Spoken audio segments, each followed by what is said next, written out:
Okay guys, we have an update here on the MSC box ship that's aground in eastern Canada. Salvage teams seek options for the grounded vessel.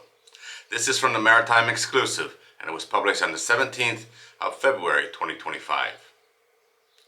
The Canadian Coast Guard reports that resources are being marshaled while teams are beginning to survey the MSC Baltic 3 53,000 DWT after the ship was driven aground in winter storms on Saturday. Efforts are coordinating with the owners of the vessel and a hired salvage contractor to survey the ship after the crew was rescued. The MSC Baltic 3 blacked out and did not have time and distance to use its anchor to prevent the ship from going aground on Saturday morning, February the 15th. Rescue teams said efforts on Saturday were hampered by snowstorm and blizzard-like conditions. The Royal Canadian Air Force Captain Matthew Cox, who was one of the pilots of the rescue helicopter, told CBC it was among the trickiest maneuvering of his career. He called it one of the most challenging things he's ever done as a pilot. Cox and the team were able to hoist 20 crew members from the grounded cargo ship during the storm. He told CBC that 4 of the crew members were in need of medical assistance, but were stable when they got them ashore. Canadian Coast Guard set up a 2 nautical mile emergency zone around the vessel and reports they are establishing a staging area in Lark Harbour. The Canadian Coast Guard ship Henry Larson, which stood by during the rescue, is remaining in Corner Brook to facilitate operations. The Jean Goodwell loaded equipment in Nova Scotia and is now in Prince Edward Island on her way to the scene. A third vessel, Anne Harvey, was on SAR patrol in the area as well. An MSC container ship, MSC Carmen, was also showing on AIS that it had approached the area of the grounding.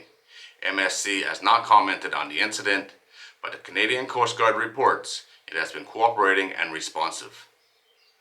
The hired salvage team was expected to access the area today. The vessel had approximately 400 boxes on board. The Coast Guard has been monitoring for environmental hazards, but so far there has been no signs of damage. We know that has changed just from this picture. We can see damage to the hull and we can see 2 containers are ripped open. Weather conditions in the area are hampering efforts.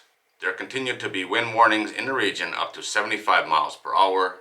The winds appear to have calmed down late on Monday, but air temperatures remain below freezing and there are continuing snow showers. Weather is predicted to be moderate during the week. Teams were reported to be evaluating the best approach to refloat the vessel and minimize danger. Let's hope that's all it is. They can refloat her and get her to safety without any major problems. If the storm is finished and she hasn't broken into, that's a very good sign. They have a good chance of getting her off. Hopefully. It ain't going to be easy. It's going to be very tricky, that's for sure. Who knows how this is going to go. I wish everybody involved nothing but good luck in this. They need to get her out of there without her breaking apart. Lots of help is on the way, but it's going to take time, that's for sure. Alright guys, there it is. As always, thanks for watching. If you like these kind of videos, don't forget to subscribe before you leave, and we'll see you on the next one.